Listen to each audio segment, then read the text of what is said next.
नमस्ते। आज हम एटॉमिक साइंस के बारे में पढ़ेंगे या एटम की जानकारी प्राप्त करेंगे। मैंने पिछले वीडियो में बताया है कि जो एटम या परमाणु है वो किसी भी पदार्थ की सबसे सूक्ष्मतम या स्मॉलेस्ट यूनिट है, जिसके 20 में नाभिक होता है। नाभिक में प्रोटॉन प्लस न्यूट्रॉन होते हैं। प्रोटॉन पर पॉजिटिव चार्ज होता है और न्यूट्रॉन पर कोई चार्ज नहीं होता।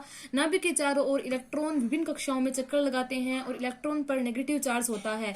अब हम पढ़ेंगे परमाणु क्रमांक, जिसे परमाणु क्रमांक कहते हैं, संख्या कहते हैं, इंग्लिश में एटॉमिक नंबर कहते हैं। इसे जड़ से रिप्रेजेंट किया जाता है।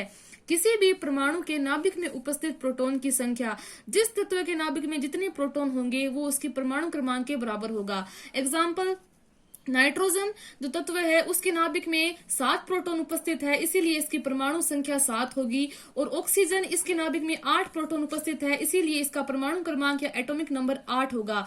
अब हम पढ़ेंगे परमाणु द्रव्यमान या एटॉमिक मास, जिसे ए से रिप्रेजेंट किया जाता है। किसी भी परमाणु के नाभिक में उपस्थित प्रोटॉन प्लस न्यूट्रॉन की संख्या, यानी किसी भी तत्व के नाभिक में यदि अपन प्रोटॉन व न्यूट्रॉन दोनों को जोड़ दे तो वो उसके परमाणु द्रव्यमान के बराबर होगा। प्रोटॉन प्लस न्यूट्रॉन को दोनों को न्यूक्लियन भी कहा जाता है। एग्जाम्पल, नाइट्रोजन के नाभिक में 7 प्रोटॉन है और 7 न्यूट्रॉन है। इन दोनों को जोड़ने पर 14 आएगा, इसलिए नाइट्रोजन का एटॉमिक मास 14 होगा। इसी प्रकार ऑक्सीजन है, इसके नाभिक में 8 प्रोटॉन है, 8 न्यूट्रॉन है, दोनों को जोड़ने पर 16 आएगा, इसीलिए ऑक्सीजन का जो एटॉमिक मास होगा वो 16 होगा।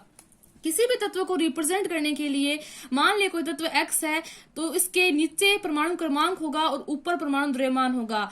जैसे ऑक्सीजन है, 6 ऑक्सीजन 12 है, तो ये 6 है वो परमाणु क्रमांक को बताएगा और जो 12 है वो परमाणु द्रव्यमान को बताएगा। परमाणु क्रमांक 6 है, इसका मतलब ऑक्सीजन में 6 प्रोटॉन है और परमाणु द्रव्यमान 12 है, तो 6 + 6 यानी 6 प्रोटॉन होंगे और 6 न्यूट्रॉन होंगे। अब एक क्वेश्चन देखते हैं अपन। यदि किसी तत्व का परमाणु क्रमांक 17 है और द्रव्यमान 35 है तो इसमें कितने प्रोटॉन, इलेक्ट्रॉन व न्यूट्रॉन होंगे? परमाणु क्रमांक 17 है तो इसका मतलब इसमें 17 प्रोटॉन होंगे।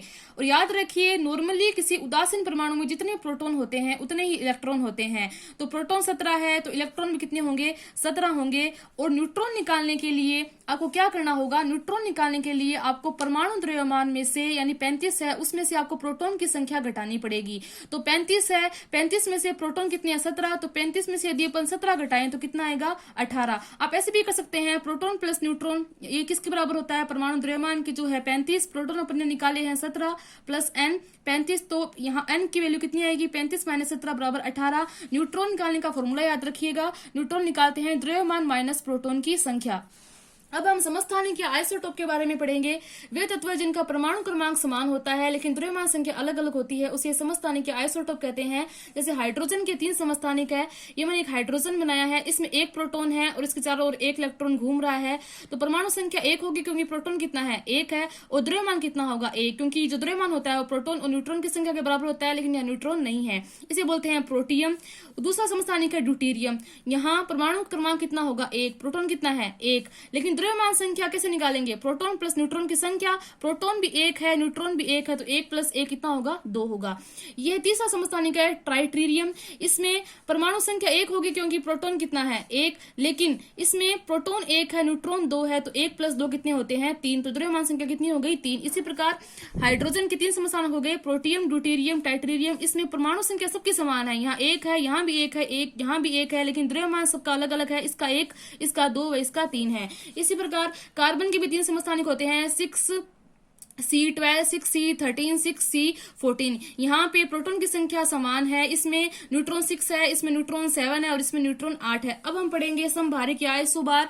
वे तत्व जिनका परमाणु क्रमांक अलग अलग हो लेकिन द्रव्यमान समान हो। जैसे कि नाम से स्पष्ट हो रहा है, इनका भार समान होगा लेकिन जो परमाणु क्रमांक है वो अलग अलग होगा। जैसे मैंने 2 तत्व लिखे हैं, 6C14, 7 नाइट्रोजन 14। यहाँ पे 6 है वो प्रोटॉन है, तो प्रोटॉन इसमें 6 है, यहाँ 7, इसमें प्रोटॉन 7 है। लेकिन न्यूट्रॉन की बात करें तो न्यूट्रॉन कैसे निकालेंगे अपन?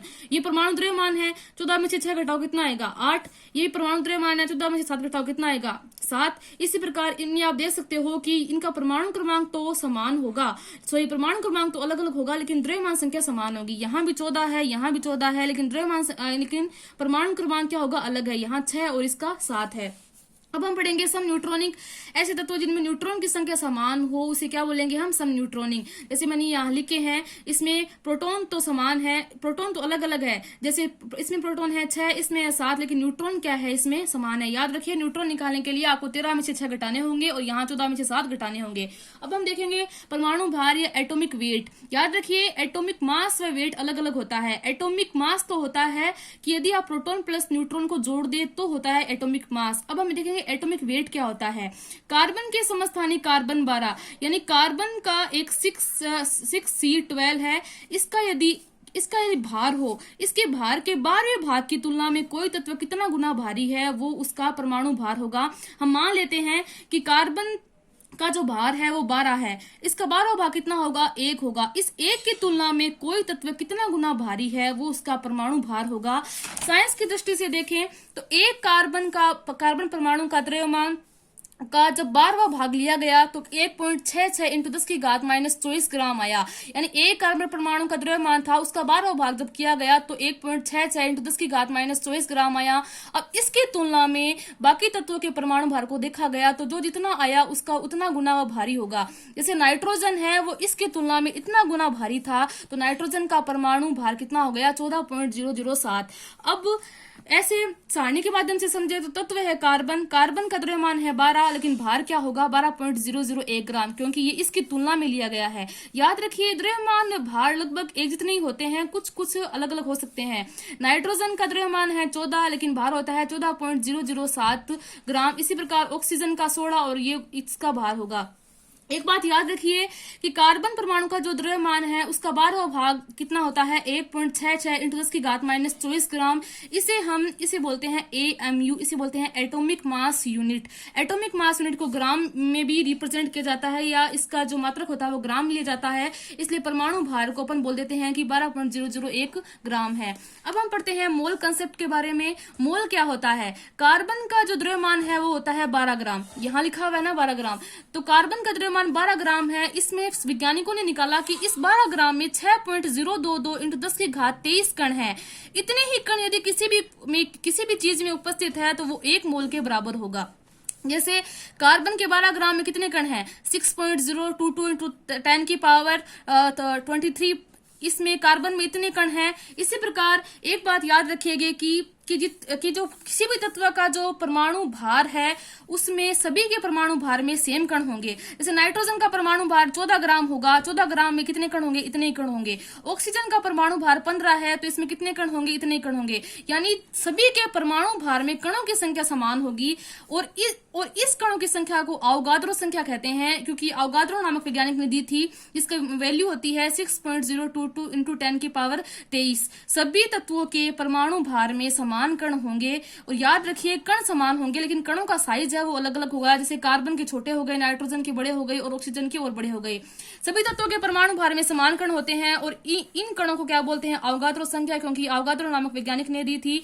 परमाणु भार निकालने के लिए तत्व के एक परमाणु का भार बट्टे 1.66 इंटू 10 की घात -24 से आपको डिवाइड करना पड़ेगा। 1.66 इंटू 10 की घात -24 क्या है, ये एक कार्बन परमाणु के द्रव्यमान का 12वां भाग है। एग्जाम्पल, एक तत्व का परमाणु भार, इस फॉर्मूले में एक तत्व का परमाणु भार कैसे निकालेंगे, आपको परमाणु द्रव्यमान में भाग देना पड़ेगा 6.023 इंटू 10 की पावर 23। जैसे नाइट्रोजन का परमाणु द्रव्यमान कितना होता है, 14 होता है, इसमें आपको इसका डिवाइड करना पड़ेगा। इसकी जो वैल्यू है वो इस फॉर्मूले में रखो, तत्व के परमाणु का भार आ जाएगा और इसको इससे डिवाइड करो तो वो उसका परमाणु भार आ जाएगा। Thank you.